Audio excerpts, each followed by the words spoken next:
Ang makatindig balahibong hula ni Perez Hindi kay Pangulong Bongbong Marcos at sa Pilipinas. Si Perez Hindi ay isang African prophetic voice na kilala sa matitinding pahayag tungkol sa mga bansa. Marami ang naniniwala na meron siyang gift of discernment at prophetic warning dahil ilan sa mga nauna niyang pahayag ay nangyari raw sa eksaktong buwan at sitwasyon. Sa kanyang pinakabagong mensahe, biglaan niyang ibinulalas ang mga nakita niya tungkol sa Pilipinas at kay Pangulong Bongbong Marcos. Mga pangyayaring aniya ay magsisimula pa lamang pagpasok ng 2026. Pang-10, ang nalalapit na pagbagsak sa kapangyarihan ni Pangulong Marcos. I'm seeing the people turning against you, especially in 2026.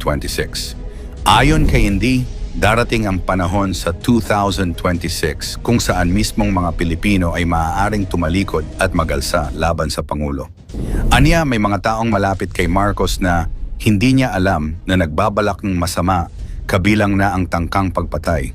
Ito umano ang babalang dapat paghandaan ng Pangulo. Ang posibleng pag-uga ng kanyang pamumuno at ang unti-unting paglamig ng suporta ng mamamayan. Pang-siyam, pagyanig sa pamahalaan at pagbagsak ng ilang opisyal. Many of your leaders will begin to go to prison. They will be caught. Tahasan niyang sinabi na ang taong 2026 ay magiging year of judgment for your leaders. Ayon sa kanya, maraming nasa pamahalaan ang masasangkot sa iskandalo, masasampahan ng kaso, at makukulong dahil sa mga lihim na matagal nilang tinatago. Ito raw ay simula ng espiritual na paghuhukom sa gobyerno. Isang malawakang pag-uga ng kapangyarihan sa mataas na posisyon. Pang-8, masidhing paghuhukom laban sa katiwalian. If you know you've corrupted the people's money, just repent before you get exposed. Diretsong sinabi ni ND na may mga opisyal sa gobyerno na sangkot sa mabibigat na katiwalian at lihim na kulto. Babala niya, kung hindi sila magsisisi, lalabas sa liwanag ang kanilang mga ginawa at sila ay mahuhulog sa matinding kaparusahan. Para kay ND, ang corruption sa Pilipinas ay isa sa pinakamalaking dahilan kung bakit darating ang mga sakuna at pagyanig sa bansa. Pang-7, apoy at lindol sa buong Enero 2026. I saw fire, disaster, and earthquake. January 6, January 18, January 22, January 27. Pinaka-controversial sa lahat ang sinabi niyang tiyak na petsa ng mga sakuna. Sunog, lindol at pagkawasak ang kanyang nakita sa iba't ibang panig ng bansa. Partikular ng Enero 2026. Para sa kanya, ito ang unang alon ng pagyanig na magbubukas sa serye ng mas matitinding pangyayari. Pang-6, espiritual na paghuhukom dahil sa paganong selebrasyon. They ignore the voice of the Lord because of their pagan festivals. Tahasang sinabi ni Hindi na ang mga traditional na kapistahan, particular sa Enero, ay nagiging dahilan ng espiritual na galit ng Diyos. Anya, ang patuloy na pagdiriwang ng mga ito ay nagbubukas ng pintuan sa mga sakuna. At hindi ito basta aksidente, kundi bunga ng espiritual na pagsuway. Pang-5, malakihang aksidente sa tubig at himpapawid. January 1st, through the water, through the air. May malakas siyang babala sa mismong unang araw ng 2026. Posible raw na may maganap na mabigat na aksidente sa dagat o himpapawid. Hindi niya rin ito tinawag na chance accident, kundi isang planadong pangyayari. Pang-4, pagsiklab ng apoy sa isang higanting gusali sa Maynila. This mega building, catching fire. Nakita raw ni Indy na isang napakalaking gusali sa mismong kabisera ng Pilipinas ang matutupo. Hindi niya binanggit ang pangalan, ngunit ayon sa kanya, ang sunog na ito ay magiging simbolo ng mas malaking krisis na paparating. Pang-5, pag-usbong ng terorismo at pagdami ng taong dudukutin. I'm seeing some terrorist groups sponsored by some people in the corrupt government. Nakakita raw siya ng mga planadong pagdukot, karahasan, at aktibidad ng ilang grupong may kaugnayan sa terorismo. At ikinagulat ng marami ang sinabi niyang may mga nasa gobyerno ang nagbibigay umano ng suporta sa mga ito. Pang-6, 6 na bulkan at lindol na magnitude 7 to 8. 6 volcanoes and a lot of earthquakes. Para kay Indy, 2026 ay hindi lamang taon ng sunog, kundi ng serye ng pagputok ng bulkan at malalakas na lindol. Hindi ito maliit na pag-alog, kundi mga lindol na kayang magdulot ng pambansang kaguluhan. At ang ating number 1, taon ng pambansang hatol at panawagan ng pagsisisi. If you guys don't repent, those who don't repent will be removed. Ito raw ang pinakasentro ng kanyang mensahe. Ang 2026 ay Year of Judgment para sa Pilipinas. Kung hindi raw tutugon ang pamahalaan at ang sambayanan sa panawagan ng 3 araw na fasting at repentance, haharap ang bansa sa paghuhukom na hindi pa nararanasan. Ang nakakakilabot na hula ni Jay Costura sa Pilipinas sa taong 2026, sa paglapit ng 2026, muling umingay ang pangalan ni Jay Costura, isa sa pinakakilalang manghuhula sa Pilipinas. Marami na raw siyang prediction noon na tumama. Mga trahedya, issue sa bansa at pati mga pangyayaring ikinagulat ng publiko. At ngayon, naglabas siya ng 10 sa pinaka nakakatakot at pinaka controversial na hula para sa taong 2026. Pang-10. Taon ng pagbabagong kinahaharap ng bansa. Ito ang pinakasentro ng lahat ng hula ni Jay Costura. Sabi niya, ang 2026 ay taon ng matinding pag-uga para sa bansa.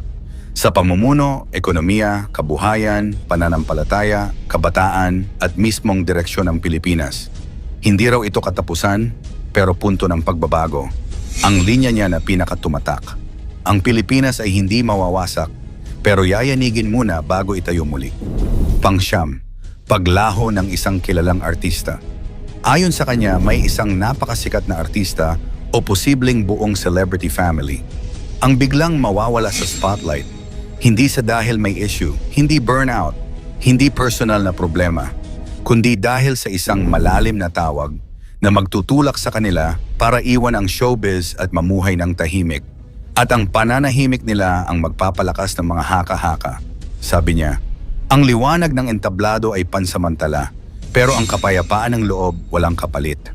Pang-8, krimen at kawalan ng trabaho. Nakikita ni Jay na sa 2026, tataas ang krimen na konektado sa hirap ng ekonomiya. Maraming kabataan ang mahihirapang makahanap ng trabaho, mapapasabak sa illegal activities, magiging vulnerable sa scams at droga. Kahit probinsya, hindi ligtas. Ngunit sa gitna ng dilim, lilitaw daw ang mga grupo at volunteers na tutulong sa mga nawala ng pag-asa. Ayon sa kanya, sa hirap ng buhay doon nasusukat ang malasakit ng tao. Pang-7, digital na gulo at cyberwar. Ito ang isa sa pinakakinatakutan ng mga taga-subaybay niya. Sabi ni Costura, magkakaroon ng malawakang cyber chaos, pag-atake sa servers, data breach, pagkawala ng maraming accounts, pagkalat ng deepfakes, fake news na mas matindi pa sa dati, posible pang temporary shutdown ng ilang social media platforms. Ang tawag niya rito, ang kaguluhang hindi mo nakikita pero nararamdaman. Pang-6, bagong sakit, tahimik na mutation. Ayon kay Jay, isang bagong variant or mutation ng dating virus ang posibleng lumitaw.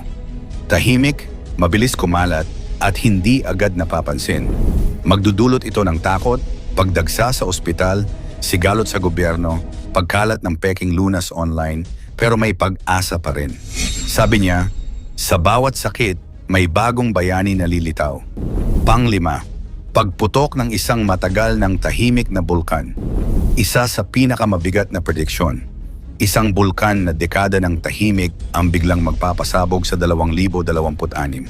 Dahil dito, malawakang paglikas, abo sa himpapawid, bawal lumabas, sira ang kabuhayan at epekto sa buong ekonomiya.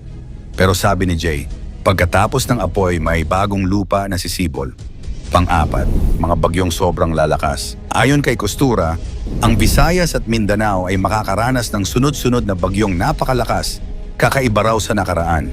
Magkakaroon ng malalim na pagbaha, isolated areas, pagkawala ng kuryente, mabigat na pinsala.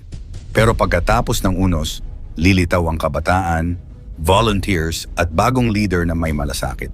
Pang-5, global recession na tatama sa Pilipinas.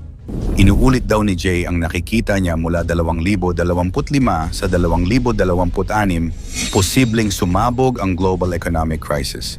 Dahil dito, ang pagtaas ng presyo, pagsasara ng negosyo, pagtaas ng utang, pagbaba ng value ng pera, mas mabigat na pasanin sa pamilya. Ayon sa kanya, sa hirap, doon nasusubok ang tatag ng Pilipino.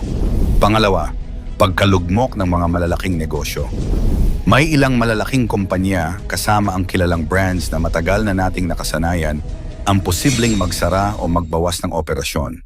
Hindi dahil sa iisang dahilan, kundi kombinasyon ng digital disruption, economic crisis, supply chain problems, global instability. Ito raw ang magpapayanig sa merkado. Sabi niya, ang higante kapag natumba, maraming madadamay. At ang ating number 1, pagising ng mga kabataan. Sabi ni Jay Costura, ang kabataan ang unang gagalaw. Ayon sa kanya, sa 2026 ay magkakaroon ng malaking spiritual at ideological awakening ang maraming kabataan sa bansa. Hindi ito simpleng pag-aktibo, kundi pagbabago ng pananaw, pagtanong sa nakasanayan, at paghahanap ng mas malalim na katotohanan. Pero babala niya, kapag hindi handa ang puso madaling maligaw, may kabataan din daw na maaakit ng maling aral, bagong sekta, or online personalities na may mapanganib na impluensya. Mangyari man o hindi ang mga hulang ito, tandaan, ang tunay na kapangyarihan ay nasa Diyos, hindi sa mga manghuhula. Kung naniniwala ka na sa Diyos lamang ang magtiwala, i-type ang Amen sa comment section. I-like at i-share ang video. Salamat at God bless.